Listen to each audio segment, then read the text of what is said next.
What's good? Good morning. This is Osiris. I got up at 3 a.m.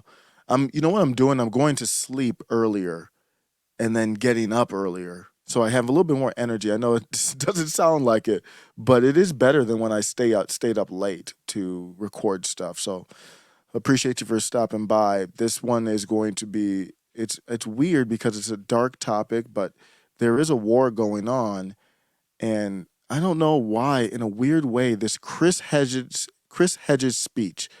If you stay for the clip from the speech, I'm gonna try to get out the way quickly.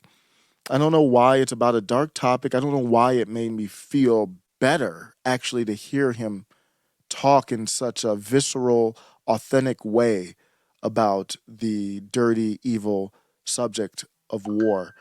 Now, I'm not. I understand there's times where people need to fight, but war is still dirty. It is. War is a time where you let all the evils out in self-preservation. And let's start with Google. I am on Google's platform right now, so I want to be as respectful as possible. But uh, it's wild that we still accept this. This is soft censorship. If you go into Google's AdSense, they say, due to the war in the sunflower country, we will pause monetization of content that exploits, dismisses, or condones the war.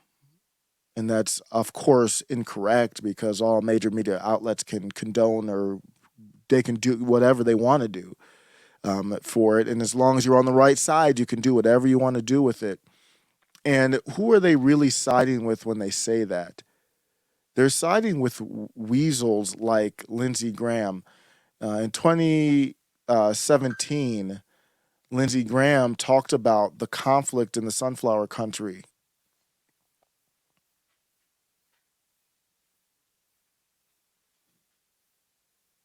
Your fight is our fight. Your fight is our fight. Ваша боротьба – це наша боротьба. In December of 2016, Lindsey Graham was in the sunflower country and he gave a heartfelt speech to them.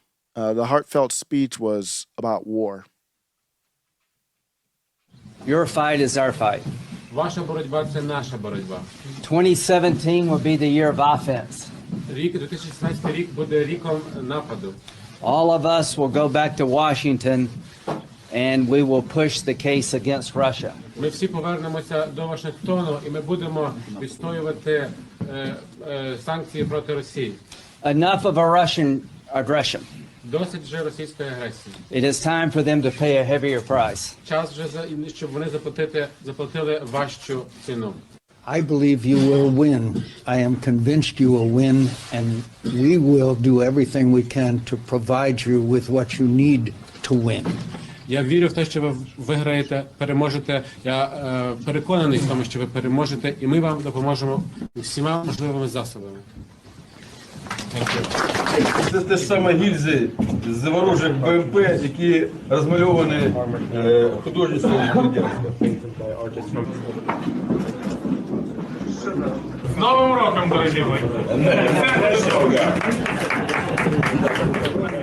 Right there, they're celebrating war, what Chris Hedges I'm going to play and just enjoy, I don't know, 5 to 10 minutes of it. It's just so weird to me online. People are arguing over how many are dead. Is it 150,000 sunflower country siding people, or who is it? How many this? Who's going to win? As if there was a winner or loser in war. There's footage of people being unlived. I don't know if it's real. I don't know if any of this is real or not. But people are treating it as if it's a game. Let's enjoy Chris Hedges and helping us provide perspective that we need about war. This is from the YouTube channel Media Sanctuary. Thank you to them for uploading this. It's titled, his speech is titled, if you're just listening, "The Greatest Evil is War." I didn't really want to write another book on war, My first one, War is a Force That Gives Us Meaning, was not cathartic. Was extremely difficult to cope with and process. But the kind of sickening euphoria over the war in Ukraine raised the familiar bile. And so I have this book here.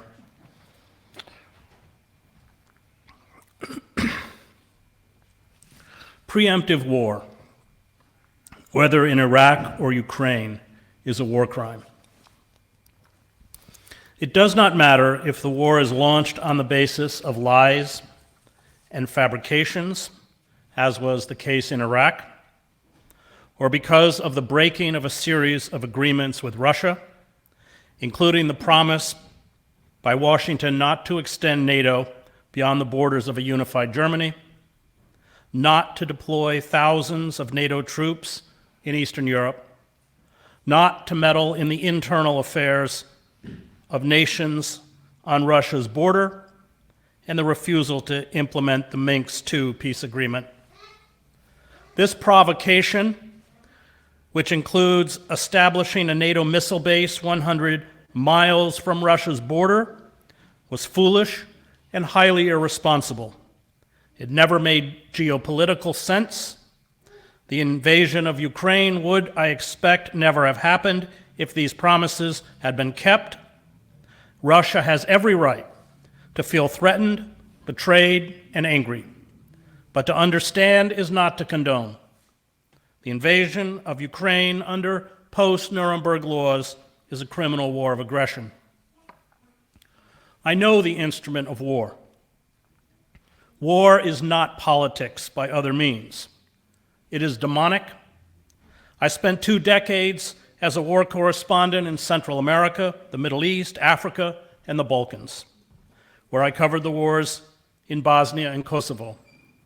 I carry within me the ghosts of dozens of those swallowed up in the violence, including my close friend, Reuters correspondent Kurt Schork, who was killed in an ambush in Sierra Leone with another friend, Miguel Gil Moreno. I know the chaos and disorientation of war, the constant uncertainty and confusion. In a firefight, you are only aware of what is happening a few feet around you. You desperately and not always successfully struggle to figure out where the firing is coming from in the hopes you can avoid being hit. I have felt the helplessness and the paralyzing fear, which years later descend on me like a freight train in the middle of the night, leaving me wrapped in coils of terror, my heart racing, my body dripping with sweat. I have heard the wails of those convulsed by grief as they clutch the bodies of friends and family, including children. I hear them still. It does not matter the language. Spanish, Arabic, Hebrew, Dinka, Serbo-Croatian, Albanian, Ukrainian, Russian. Death cuts through the linguistic barriers. I know what wounds look like: legs blown off, heads imploded into a bloody, pulpy mass, gaping holes in stomachs, pools of blood, cries of the dying, sometimes for their mothers, and the smell of death, the supreme sacrifice made for flies and maggots. I was beaten by Iraqi and Saudi secret police. I was taken prisoner by the Contras in Nicaragua, who radioed back to their base in Honduras to see if they should kill me, and again in Basra after the first Gulf War, never knowing if I would be executed, under constant guard, and often without food, drinking out of mud puddles. The primary lesson in war is that we, as distinct individuals, do not matter. We become numbers, fodder, objects. Life, once precious and sacred, becomes meaningless, sacrificed to the insatiable appetite of Mars. No one in wartime is exempt. We were expendable, Eugene Sledge wrote of his experiences as a Marine in the South Pacific in World War II. It was difficult to accept.